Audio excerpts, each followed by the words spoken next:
Le bonheur est à côté. Le bonheur est en dehors de toutes ces recherches de gloire, d'argent, d'honneur. Le bonheur est tout à fait à part.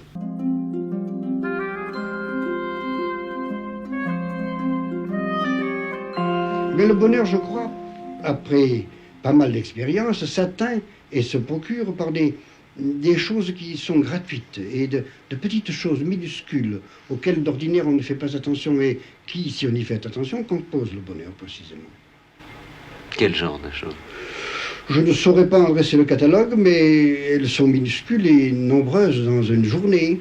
Par exemple, goûter le plaisir de voir passer une averse, un vent, le bruit d'un vent particulier dans les arbres, une fleur qu'on aura respirée, un oiseau qui aura tapé à la fenêtre et vous aura chanté, une visite de quelqu'un qui vous aura intéressé par sa conversation.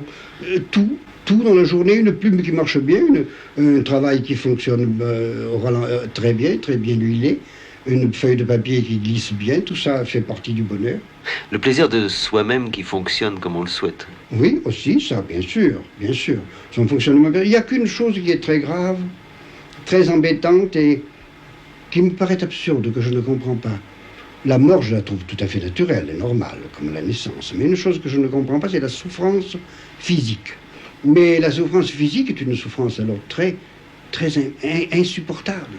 Je ne comprends pas ça. Ça, c'est vraiment un scandale et une chose abominable, la souffrance. Et on ne sait pas à quoi ça sert au début. Ça sert en effet je crois, de sonnette d'alarme. On est prévenu par la souffrance que quelque chose fonctionne mal.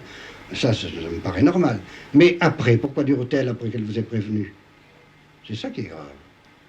La mort et le reste n'a pas beaucoup d'importance. La souffrance La physique, mort, c'est normal. Oui, la mort, c'est tout à fait normal. Même s'il n'existait pas, ce serait terrible.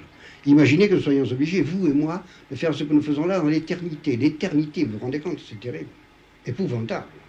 Nous n'oserions plus prononcer un mot, c'est plus la peine, bien sûr. Tandis que, étant donné que nous avons la mort qui peut nous voler ce mot aux lèvres, nous le prononçons, c'est tout à fait normal. La vieillesse, non, n'est pas un drame en soi. Ah, la vieillesse, alors là, c'est autre chose. La vieillesse est très agréable.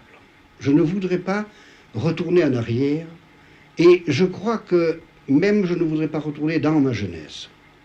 Ah non, même pas dans ma jeunesse. Je trouve que la vieillesse est beaucoup plus intéressante que la jeunesse. Les jeunes n'attendent pas. Ils se précipitent sur les choses et ils les dévorent. Ils ne les goûtent pas, ils les dévorent, ils les avalent. Sans prendre la moitié, le quart, la millième partie du plaisir que moi je prendrais pour la millième partie de ce qu'ils avalent. Une simple petite bouchée de ce qu'ils avalent, en gros, me suffit pour des jours et des jours de jouissance et de volupté.